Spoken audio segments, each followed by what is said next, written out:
Other interesting cultural news, you have Call of Duty censoring anti-Biden names, but allowing anti-Trump names. Guess we should not be too surprised.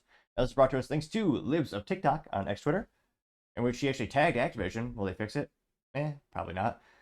We know what Activision's all about. And she says Activision's Call of Duty won't let you set FJB, LGB, or FKH as your clan tag, but in-game because of some quote-unquote profanity, but it lets you do FDT. Let's see, a little video here.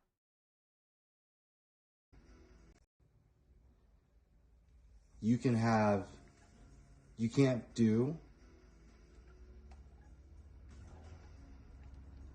FJB. Watch.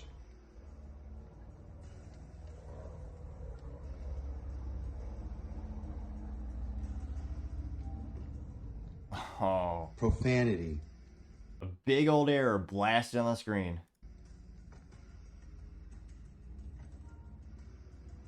Let's try. Let's go, Brandon. One of the best examples of not trusting the media. Let's go, Brandon.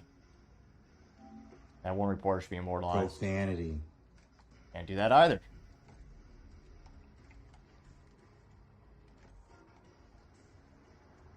But look what you can do.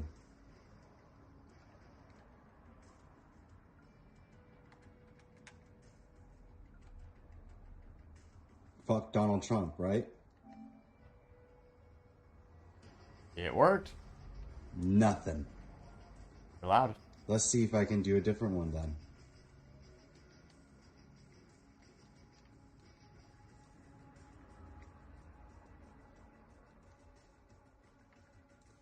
Fuck Kamala Harris.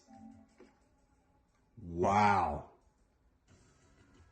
Wow. Which, for the record, I don't know anyone who would want to, but throw that out there. Can you believe that shit? I mean, I can. This is the same company who wanted to utilize AI to actually monitor all the chats and started to just boot people out of the game for being too bombastic or saying naughty things. Which, I might be aging myself, but the OG Call of Duty World at War, was it? No. Modern Warfare 2 on the Xbox 360, which, in my opinion, put online gaming and Xbox on the really made it a standard for the industry and mass consumers. I mean, back then it was like a Wild West. I mean, if you could have heard the recordings back then, I mean that it was almost like it reminds me of almost like the car talk from the little game, Grand Theft Auto 3. Like the most bizarre random crap, but that was half the fun of the game. And of course, they want to take the most fun part out, which is all the online camaraderie, all the fun with the friends, and yeah, I mean, these days, do these companies really deserve the benefit of the doubt? I mean, I've yet to see a really example where they actually like really authentically made a mistake. And interesting enough, when these quote unquote mistakes happen, it's always one political ideology that's treated better and one that's demonized. Now, this went pretty well. I got 305,000 views and 12,000 likes.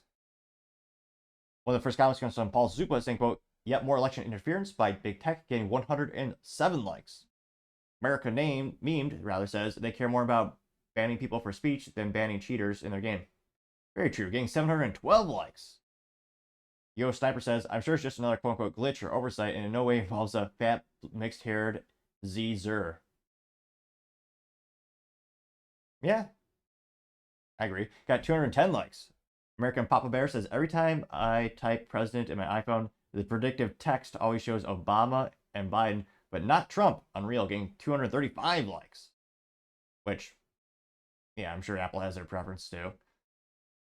Right Away Press says, "Yep, liberal companies don't care about conservatives, but they will protect Democrats." Getting 222 likes. Rolling up here.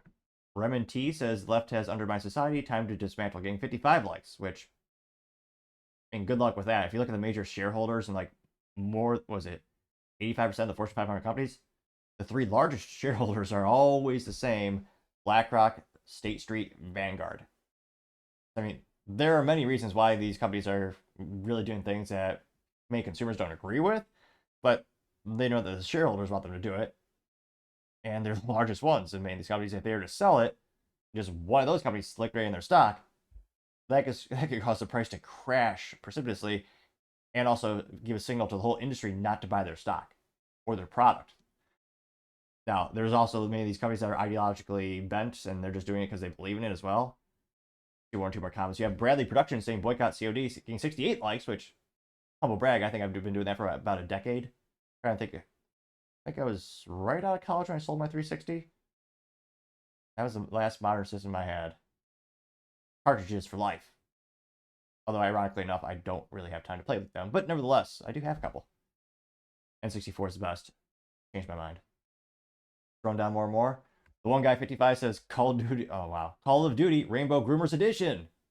Getting 46 likes, and it has a cool little graphic. Friendly reminder to tune into the show on one of the video platforms like YouTube, or better yet, the big green competitor. Got 46 likes.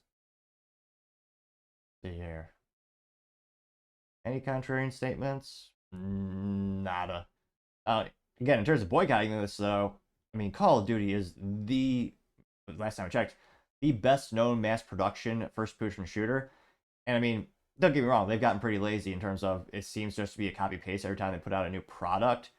You don't really see a lot of innovation. I think I have one or two friends who still buy the latest upgrades, and I mean, every time the graphics get a little bit better, but in terms of like the game mechanics and the actual like concepts of the game, it's pretty common to what they had about a decade ago. I'm not sure how many real competitors there are to this in terms of if you were to try to boycott it. There's also the cultural thing of like what platform are my friends on. When I was in high school, everyone I knew had an Xbox platform because that's where all the friends were online. Except that one or two weird kids had the PlayStation 3 at the time, and they thought they were so cool because they could play online for free. Back in the day, you had to buy an X. Well, now you have to pay for everyone, but Sony had a loss leader where they had the free online play if you buy our platform. Microsoft from day one charged for the online gameplay, little subscription.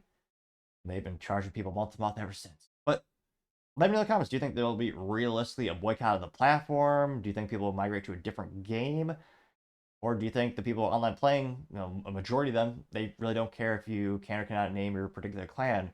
Let me know in the comments. As always, be fascinated to hear what you have to say. Thank you everyone for taking the time to tune in. Again, trying to get to 4,000 subscribers by the end of the month. So if you could click that button, I greatly appreciate it. Also, leave me a thumbs up, a thumbs down, or comment is a great way to give me some additional feedback, letting me know how I can make the show better and better. Lastly, don't forget to take the time to tell your family, tell your friends, tell your coworkers, heck, tell your enemies, tell anyone and everyone. Just stay safe, fight the good fight.